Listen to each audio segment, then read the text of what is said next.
Good evening, this is BelGeode and we are back with some more AeroFly FS2, and tonight I've got a special episode for you. As you can see, I am surrounded by the Rocky Mountains. Yes folks, Colorado is now available for AeroFly FS2, and this is a free DLC. Let me repeat that. It is 100% free for you to go ahead and download it. The link as usual is going to be down below in the video description. Be sure to hop over to Steam and go get this right now. So what are we doing here tonight? Well, for starters, I figured I would show you a warbird of a different flavor. This aircraft, of course, needs no introduction. This is the Chance Vought F4U Corsair, and you will be pleased to know that it comes standard with AeroFly FS2. This is a very nicely modeled aircraft, even though, like all aircraft in AeroFly FS2, not everything is modeled, and I'm going to be going through some of the little quirks with it here and there as we do our flight. Our flight today is going to take us from this lovely airport on top of a plateau. This is Telluride, or KTEX, Tango Echo X-Ray, and we're going to be flying over the Rocky Mountains to one of my favorite airports in Colorado, and that would be Kilo Alpha Sierra Echo, or Aspen-Pitkin Airport. Alright, and of course I have our handy HMD, which I'll be showing off, so I'm sure you can see it right now. This is our nifty HMD. I have noticed that the FPS does drop a little bit whenever I switch to this, so I'll try not to overuse this, but I just kind of wanted to remind you that it's there. And you can see the beginning of our flight plan there on our little floating HSI. So yeah, good stuff. So I can't wait to show you what Colorado looks like. And like I said, I highly recommend you go pick this up. After all, the price is right. Okay, but let's see if we can get our Corsair ready to go here. So right now I've got our prop pitch down, so it's in the feathered position. Our throttle is idle. Our mixture controls, even though we cannot really manipulate the mixture or the supercharger for that matter, both of those are set to where they need to be. We do, however, need to open up these cowl flaps, so let me go ahead and snag that real quick. And I'm thinking I need to open it up about 2/3 of the way, so that might be actually a little too much. There we go. I think that looks better. We also have oil cooler flaps that will open up when we're just about ready to take off. Alright, so a couple of things about the Corsair before we get going here. First off, you may notice that my canopy is open. I need to make you aware that when you first get AeroFly FS2 and you hop in the Corsair, your canopy will not open. That is not currently activated. However, me being the modder that I am, I went through and figured out how to manipulate the file so that I could get the canopy to open. It was relatively easy to do that. Basically all I did was uncomment something that they commented out. So if you know what that means, then you're already one step ahead of the game. But yeah, needless to say, my cockpit canopy can now open. This is a good thing. I do need to set my view, so let me just stare ahead and hit the nifty little button that they've got for that. There we go. Now it feels more like I'm sitting in the center here. This is great. Alright, the other thing that I need to make you aware of, even though it does look like they did make some minor tweaks to the torque and so on and so forth, this aircraft will not stay put if you're on a totally flat surface. It doesn't have any kind of parking brakes at all. Now I know what you're probably thinking, well Bell, this is a Corsair. Corsairs historically did not have parking brakes, and you would be correct. I did in fact download the pilot handbook for this thing, and I'm talking the real-life World War II vintage, reprinted in 1977 Corsair pilot's handbook. And sure enough, in the handbook it does state that there are no parking brakes, but I already have a keybind for parking brakes, and it would be nice to be able to use it. So one thing that I recently did, on the IPACS forums, I suggested to them that perhaps for those aircraft that don't traditionally have parking brakes, such as the Corsair or the P-38 Lightning and so on, Why don't they have something where when you press parking brakes, wheel chocks magically appear to hold the wheels in place? I think that's a pretty simple solution, but I don't know if the developers are going to take me up on the offer. I do hope they do, however. So that's how I was able to solve it, and it's a heck of a lot easier than repeatedly pressing on the brakes and possibly getting the button stuck. Okay, but I think we have everything just about set, and you may notice our altitude is currently just over 9,000 feet above sea level. So yeah, we got some high altitude action going on here. This is going to be a really interesting flight. I'm hoping I have enough performance out of this big, huge double wasp radial engine here. Whew, 2200 horsepower. It better be good. Or maybe it's 2000. I think this particular model may have had 2200 though. We don't have much wind, so I'm going to be taking off to the west on runway 27, but we're going to be coming into Aspen on runway 15, which is a southbound runway. I really don't like coming in the other way around. It's a little tricky, to say the least. Okay, but without further ado, let's go ahead and get started here. Let me get flaps down 3 notches. So 1, 2, and 3. Confirm. Yep, we've got flaps down 3 notches. We're good to go. Everything else is pretty much set with the exception of our trim. Now, the manual says that you need to have trim set 6, 6, and 1, and I'm going to explain that. The first 6 is our aileron trim, so it needs to be 6 units to the right. And the second 6 is our rudder trim, which also needs to be 6 units to the right. And then the 1 is the elevator trim, which is that bar you see right in the center, and I'm manipulating the wheel to put it 1 unit up. So there we go, 6, 6, and 1. And if you notice, there's a little placard right there that says the same thing, just to kind of remind you. Now, we are supposed to have our tail wheel locked whenever we go to take off. However, the tail wheel is not currently modeled, or I should say the tail wheel lock. The tail wheel itself is definitely modeled. So we'll hope that this thing will stay steady down the runway. But before we can do that, we got to get to the runway. So I'm going to go ahead and give us a little bit of throttle here. I still have our prop feathered, so that'll keep us at a decent taxi speed. And we'll take a quick look at Telluride on our way out. Lots of Learjets, lots of GA. Good stuff, good stuff. I'm going to have to come back here with the Cessna. That's going to be an interesting approach. And we'll take a look at all the nifty little changes that they've put in this thing. And I see one of them already. I don't know if this is indicative of all of the airports in Colorado, but if you notice, the taxiway lights are now modeled. So they're not just floating lights anymore. However, something a little strange about that. It looks like some of them are floating, at least judging from the shadows. Let me see if it's the same on the other side. No, that one's actually on the ground. Huh. Looks like an area of opportunity for them to fix. This is still, of course, a work in progress. AeroFly FS2 is still in early access, but is supposed to be coming out of early access sometime very soon. And that'll give them the opportunity to get a whole bunch of new and interesting things to us, as well as some needed fixes for some of the aircraft and scenery that's out there so far. Oh, look at that. Somebody put a dumpster over there. That's neat. I wonder if that's there in real life. Huh. That's pretty cool. Alright.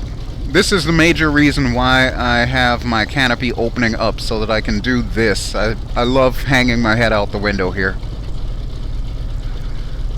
Okay, and we've got our hold short coming up.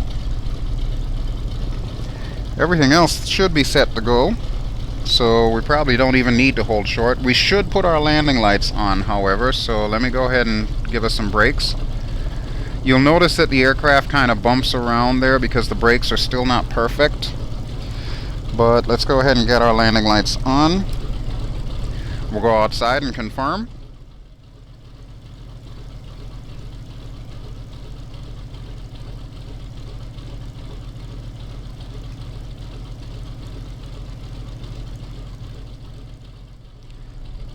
Okay, landing lights are on, so let's go ahead and take the active. No traffic coming in, of course, because, as always, there's no traffic. I do hope that at some point in time they'll get some kind of multiplayer in here. At the very least, have it accessible through things like VATSIM or Iveo or, of course, Pilot Edge. That would be pretty awesome, considering the fact that the majority of the area that we have to fly in is in the west coast of the United States. Alright, come on, baby. Slow down here. Slow down. With the flaps down 3 notches, we're probably going to take off pretty quickly, but bringing this thing to a stop without flipping over is going to be interesting. Alright, I think I got it. Okay, and it does appear that everything's set to go, so let's get the prop pitch up.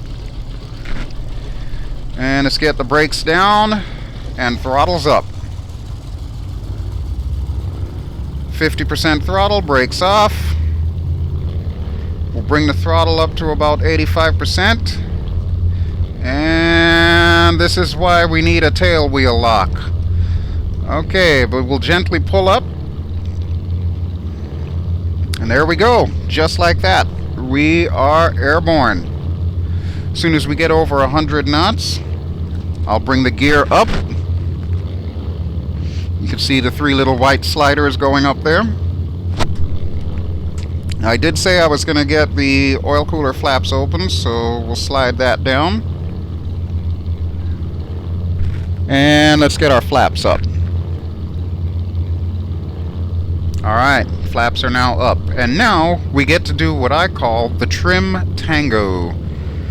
So I'll trim us up a little bit, and we'll take that 6 out that we put in on the aileron trim. Probably want to trim us to climb here. That should be fine. Okay, and before we get out of here, let's take a quick look at Telluride. Check out how well IPACS has modeled this area. Wow. Look at the great disparity in elevations there. You can see that road down there. You can see our airport on its plateau, and then another plateau over here. Jeez. I bet this looks awesome seeing it in real life.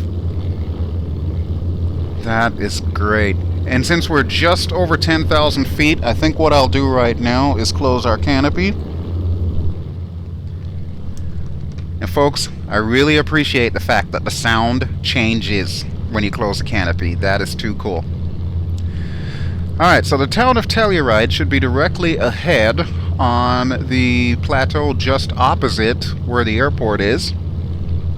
So we'll see if we can gain a little bit of altitude here.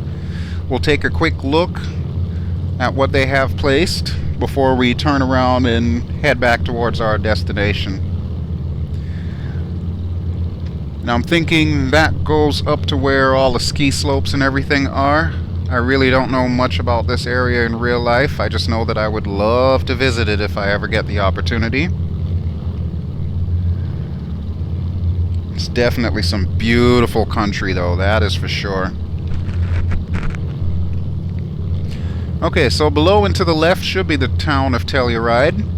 Now one thing that I have noticed in this area and in some other areas of Colorado that I've flown over is there's not that many 3D buildings placed down. However, the orthophoto is at, I believe, 1 meter resolution. So it's really sharp. I mean, you can see it yourself. It looks real, pretty much. But without the 3D buildings there, when you get really close to the deck, it kind of loses its luster. But from up here, it looks pretty cool to me. Alright, so we're going to swing back around and go past the airport and then get on our way here. I know that they have started doing this thing that they call cultivation, which basically helps as far as autogen placement. They're using OSM, which if you are one of my regular X-Plane viewers that uses Ortho for XP or W2XP, you probably already know about OSM, but basically that's like the real-life network, so that'll tell you where all the roads are, and pretty much it'll tell you where the placement of all the buildings are. When you see it in action, it works great, and it looks great.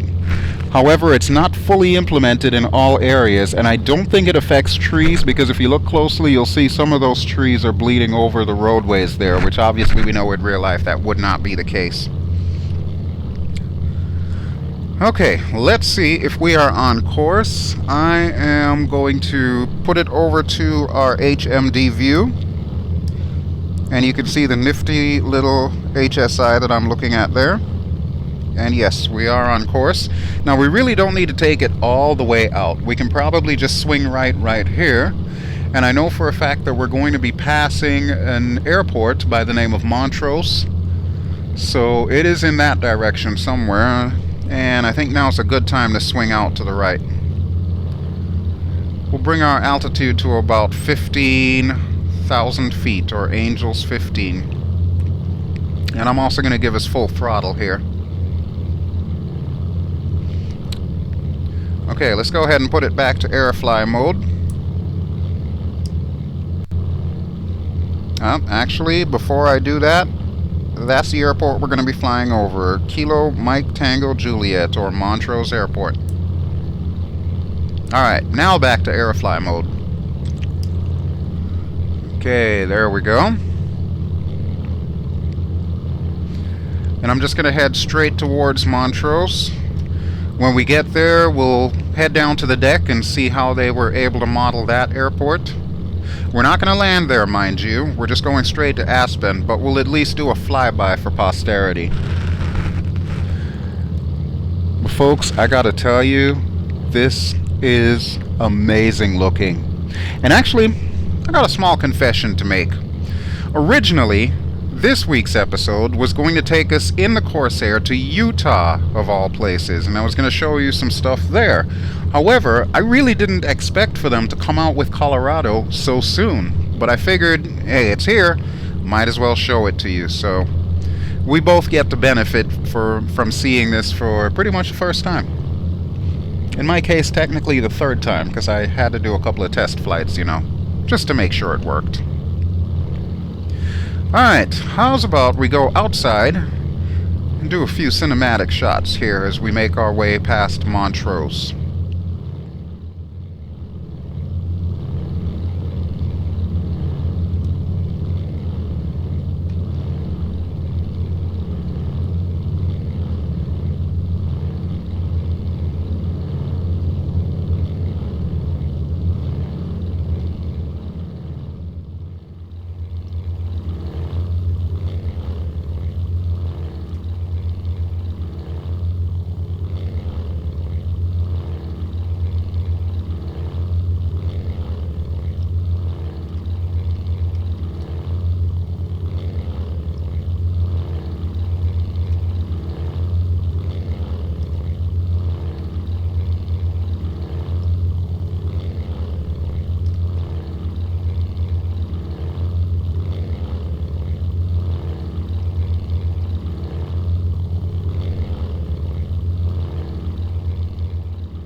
Alright, so yeah, the resolution that they have this orthophoto at is astounding. It is really, really good. Colorado, I have to say, is one of the most beautiful states in the Union, so I think they did a pretty good job on this here. Alright, I do need to trim us out, however, so just bear with me a second. I'm going to take my hands off the stick. And some gentle movements of the trimmers. Try to keep us steady here and at about Angels 15. There we go. Okay, and according to our HSI, we are heading directly for Montrose. So yeah, we can't really see it just yet. Now it does, however, say that we've got about 129, I can't even read these numbers. I'm looking right at them. 129.5 nautical miles to our destination. I believe there's a VOR station right over by Montrose, so that's part of the reason why we're headed there. And you should be able to see it directly ahead. Let me switch it back to AeroFly view.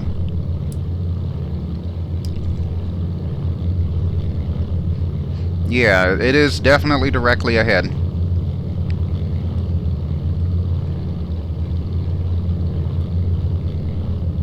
Now that we're getting a little bit closer to it, what I will do is I'll go ahead and bring us down to the deck.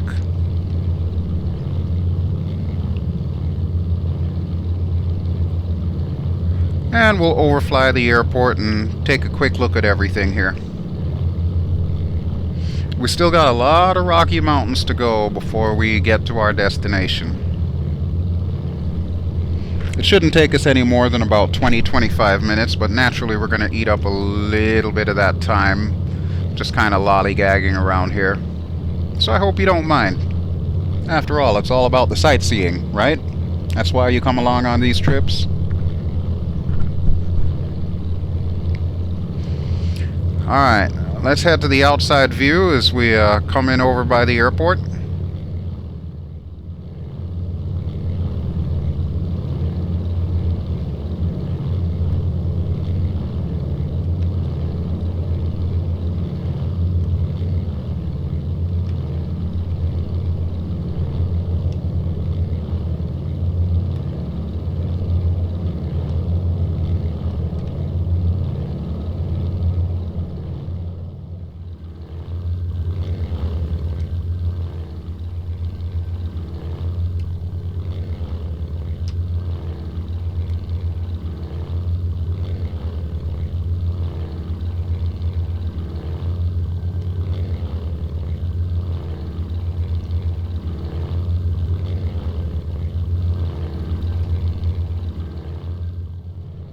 I love the patchwork neighborhood here. That looks awesome.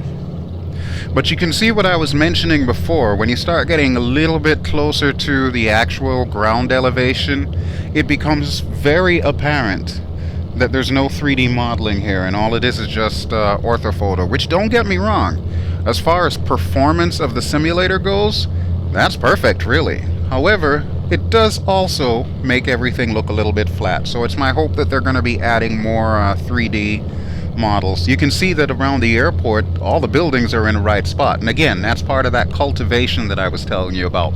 It puts everything exactly where it should be. Although in the case of the actual airport buildings, more than likely someone had to program in where they actually sit. But yeah, that's Montrose Airport, folks. Looks pretty cool, huh? Let's look at it from the outside.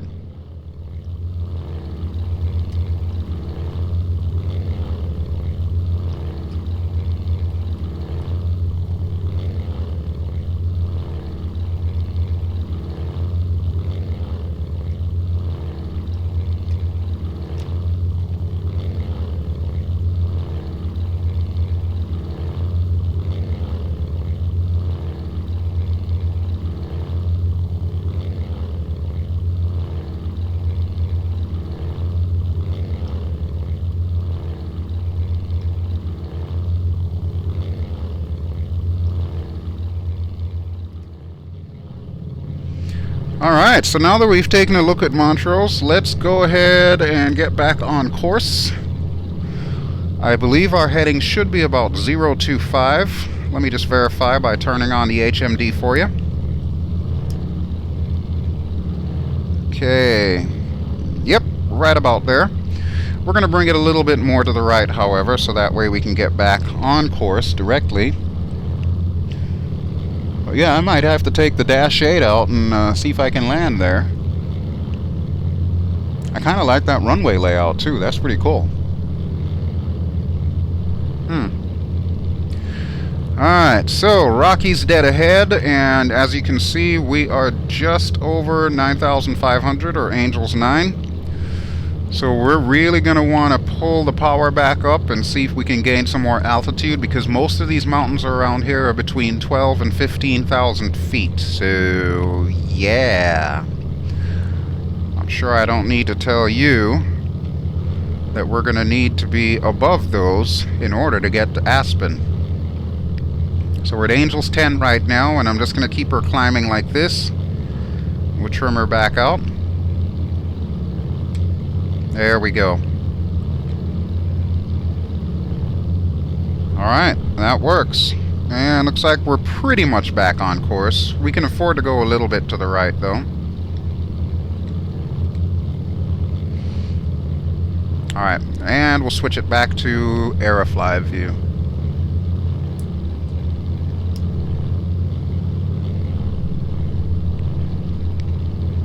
And oh wow, look at that gorge down there. Huh, that might be a Kodak moment here.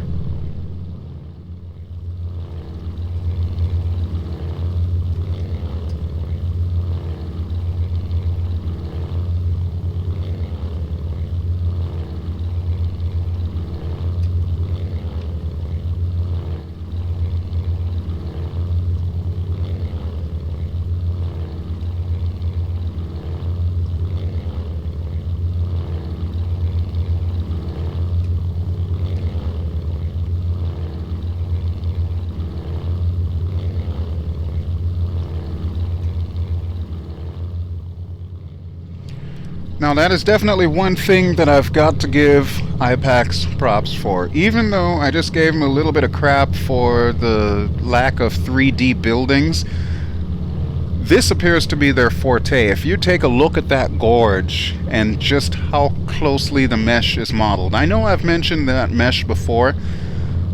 Honestly, folks, they do it right when it comes to matching up the orthophoto with the mesh itself. That looks like I feel it should look in real life. And that's pretty awesome, so I gotta give them props on that one. I'm still kind of waiting for them to get real water in here, quote unquote, instead of just the picture of water, like actual textured water. I'm thinking along the lines of something like maybe War Thunder, because I know War Thunder does some really good water, or actually more along the lines of DCS 2.1. I don't know if you have the Normandy map for DCS, but the water that they have in there is absolutely phenomenal. So yeah, hopefully we can get something like that going in AeroFly FS2 at some point in time.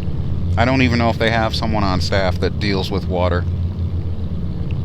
But yeah, put it on my wish list.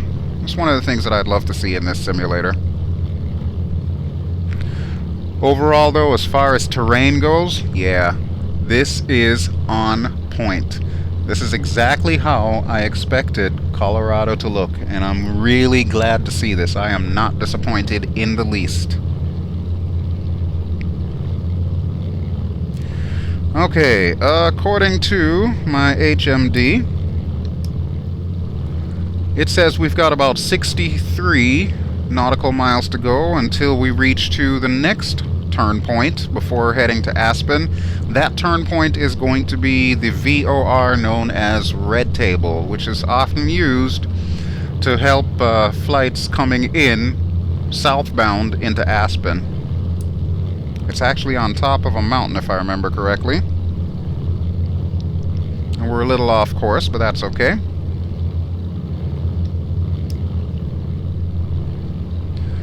And of course, another beautiful day out.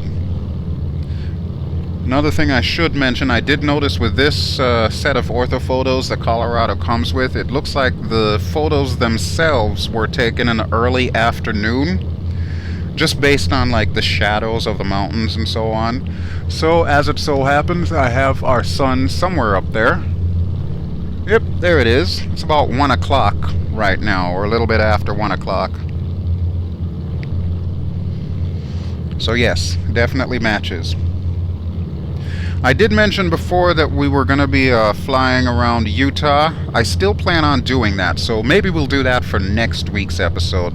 Right now, I am debating whether or not I will hop back into the Corsair, since that was supposed to be the original episode that I showed off the Corsair. I might just do another Corsair episode anyway for Utah, but obviously I'll need to change my voiceover and everything because Colorado's already out, and I was talking about Colorado coming out.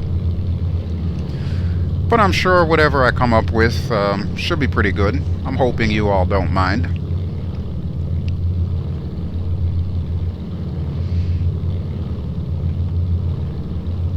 But yeah, I would definitely give IPACS kudos on this. When it comes to areas that do not have civilization, they've got everything down pat. It looks and feels great inside the Oculus Rift, seeing all of this stuff.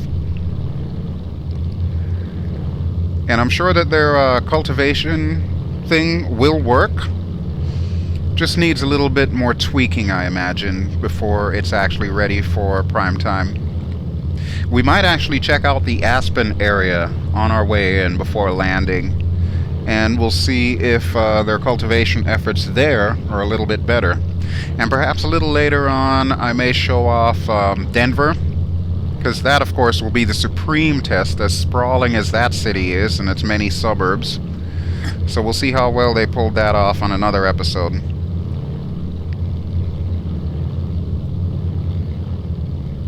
We do have some other airports in the area. I believe in that direction is Kilo Romeo India Lima. And I think Glenwood Springs should be somewhere in that direction. And Eagle County should be a little bit further out that way. The airport that we're going to want is going to be behind these ridges coming up ahead there. And that's going to be Aspen. And even though I don't have a lot of wind going on right now, I did set us up with some thermals, so you'll notice that I'm kind of bobbing back and forth there. That'll be the effect of these thermals coming off these mountains. It's causing a little bit of turbulence, but it's not too bad. I think we can live with it today.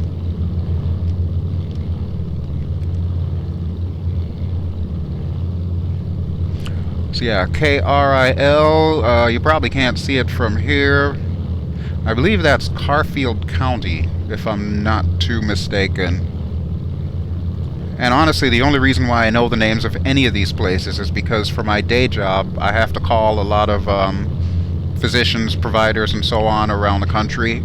And Colorado is one of those states that I've been working on, so this is kind of like putting a face to the name for me, hearing about all these various places that I'm calling and actually seeing them represented here in AeroFly FS2. So there you go. It's another fringe benefit for doing flight simming, I guess. Hands down, though, this is definitely the most beautiful representation I've seen. Bear in mind, X-Plane is still, for me, a little bit out of the running because I don't yet have orthophotos for this area, number one. And number two, they don't have native VR support yet. We know it's coming, we just don't know when it's coming. And even though Fly Inside does exist, it does tend to take a lot of resources, so I've noticed that trying to actually record videos for you in X-Plane using Fly Inside tends to be a bit more of a chore than anything else because of the fact that it's using so many resources.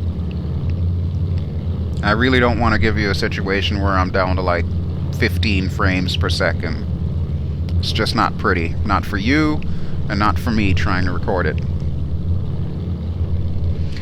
Alright, but up ahead you will see a red ridge, and it blends into what appears to be a rocky white ridge, which I'm sure is snow-capped in the winter. Just past that ridge, and before the other ridge further out, that is the valley area where Aspen is located. So we are almost to the Red Table VOR, where we will begin our right-hand turn and descent into Aspen. So we're almost there, folks. We are almost there. I know that there's a reservoir close by. I want to say it is the, what is it, the Rodi Reservoir? Allie would probably know it if she was here, because if you've been paying attention to the backstory of Allie, this is where she's from, is Aspen, Colorado. But yeah, I don't think we'll be seeing the reservoir today. If we do see the reservoir, we will have gone too far and need to turn around and come back to Aspen. I'm not about to add extra miles to my trip here. I just want to make it there and call it done. Although with that having been said, as soon as I'm stopping recording here, I'm probably going to hop back in the plane and fly around some more, because this is just too beautiful. Even if you don't have an Oculus Rift or an HTC Vive, the beauty of this sim is still very apparent on a 2D monitor. If you have like a multiple monitor setup, you can set it up that way as well, and it still retains the beauty. Of course, the fringe benefit for having VR is that depth perception. When you do stuff like this, it actually moves closer and further from your face, and it feels like it. Your mind is tricked into thinking that it's more realistic. Alright, so we got a little bit more of a straightaway to go here, probably about 17 nautical miles. I'm gonna kill that distance really quick by trimming us down so we gain some airspeed. We'll go to an outside view for some more sightseeing, and then when we hop back in the cockpit, we should be about ready to begin the right-hand turn to get into Aspen.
Okay folks, we are almost where we need to be. So let me switch it to our HMD view.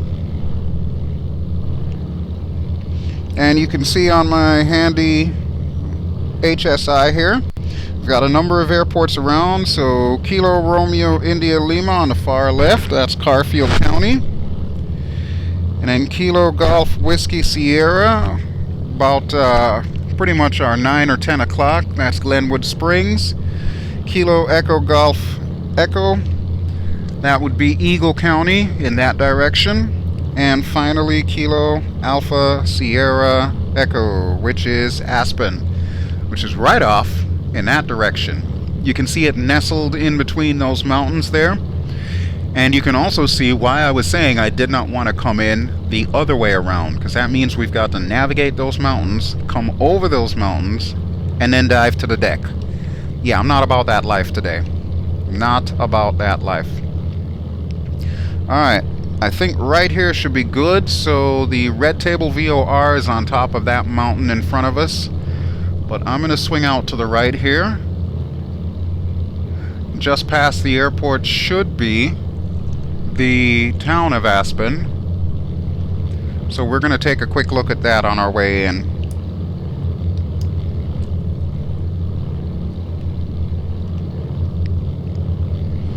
Now bear in mind I'm still on full throttle. I'm going to need to get our speed down below 180 knots before I can even think about putting the gear down.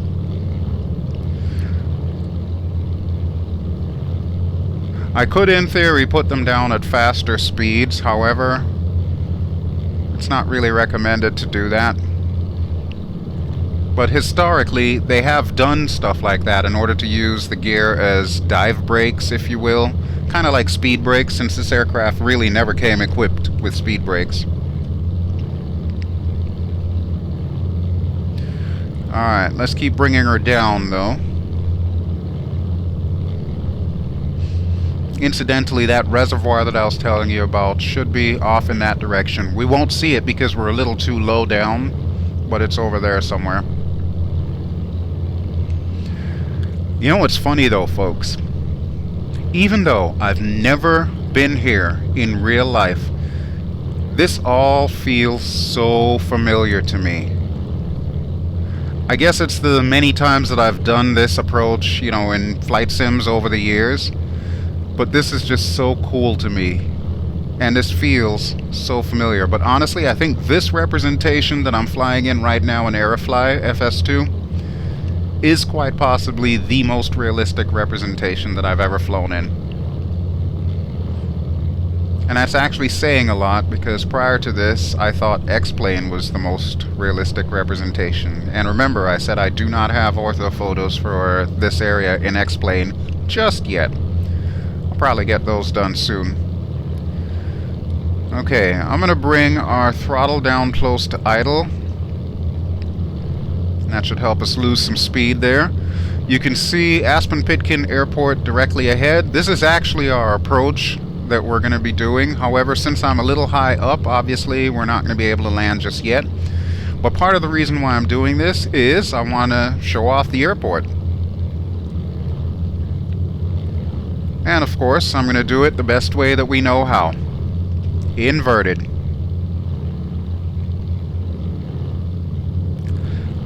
Now, if this were the real aircraft, we could probably only do this for about 10 seconds before it starts getting a little bit bad. However, since that's not currently modeled in AeroFly FS2, we can get away with it. So there you go, folks. That is Aspen-Pitkin Airport, our final destination for the day. We'll be landing there momentarily, but first I want to show you downtown Aspen. We'll do that from the outside.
Alright, I think we've had enough fun and shenanigans for the day. Let's go ahead and see if we can go downwind and bring this aircraft home.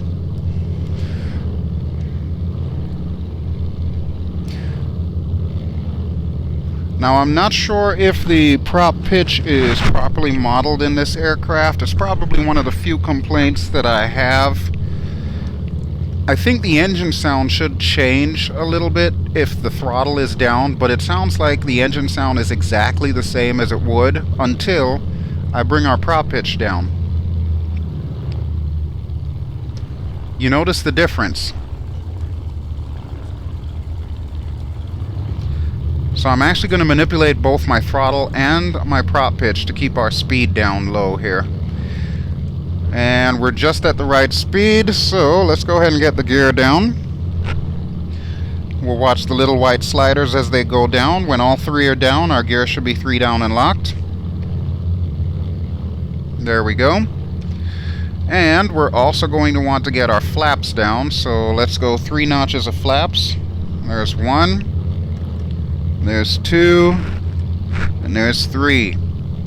Now, because I've got this big, huge hose nose in the way, I'm going to make my turn to final right now, and we're going to bring it in over the roadway. It's going to be difficult enough seeing where we're going, so I might have to come in at a little bit steeper an angle than I would like, which means I make no guarantees when it comes to us bouncing here. Actually, that is my typical tail dragger landing, is a couple of bounces, so I'm just going to warn you ahead of time. Alright, matter of fact, let's watch this approach from the outside here.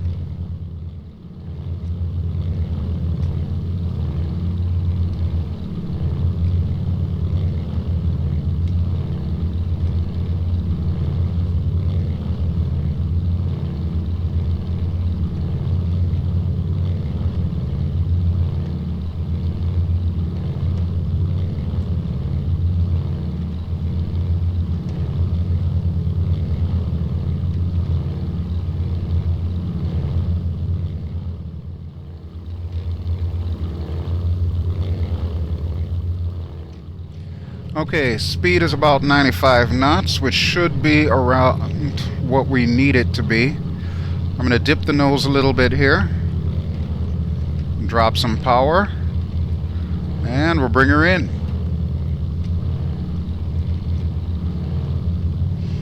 Okay, we appear to be lined up. This is good. Alright, let's see how many bounces I can get away with this time. There's a threshold. Okay, we're drifting a little to the left here.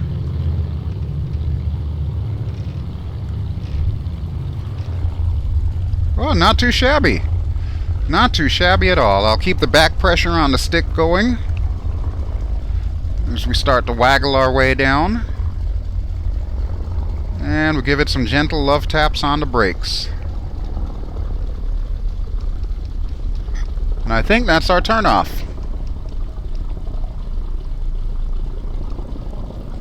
Very nice. Alrighty, folks, welcome to Aspen-Pitkin Airport in beautiful Aspen, Colorado. We're going to open our canopy here. We'll get our flaps up. And we'll find a nice place to taxi and park. I'm thinking right over there next to the gas truck. Oh, look at that aircraft. Oh, that's so cool. I don't think I've ever seen that design before. Huh. That is pretty neat. Wow. Well, once again, IPACS, you have outdone yourselves. This looks phenomenal. Thank you so much for giving us Colorado. I'm going to consider it an early birthday gift for me here, since my birthday is the 18th of November and today is currently the 9th. So there we go. Alright, right here should be good. Let's see if I can bring her to a stop or if she's going to continue rolling. Prop pitch to idle, that should help us stop. Okay. There we go. And we should be good to go. Alrighty, folks. So, that will be it for me. And actually, before I leave you, there's one more thing I want to show you that this aircraft can do. Naturally, as I'm sure you know, the F4U Corsair is a Navy aircraft. And what is the one thing that Navy aircraft are famous for? That's right. Folding wings. Ta-da! And you see that little tiny flap in between the wings there? On both wings? IPACS, I need to call that out, and I need to give you some major props for that, because too many developers forget about that little flap right there. That's a real thing, and I thank you for modeling that. That is awesome. Okay, but that will do it for me, folks. So, thank you, as always, for watching. I hope you've enjoyed our little Corsair trip to beautiful Colorado. And we're parking here at Aspen. So, as always, thank you again for watching. If you've enjoyed what you've seen, please feel free to give me a like. Don't forget to subscribe if you haven't already done so. I will be back with some more AeroFly FS2 at some point in time in the very near future. I'm thinking about making it a regular Friday thing, so we're just going to call it AeroFly Fridays from now on. And next week, we'll probably be back in a Corsair again, and we're going to take it to Utah, as I'd originally planned for this week. But until then, I will catch you all later, and I hope everyone has a very pleasant week. Alrighty, folks, this is BelGeode signing out. Ciao!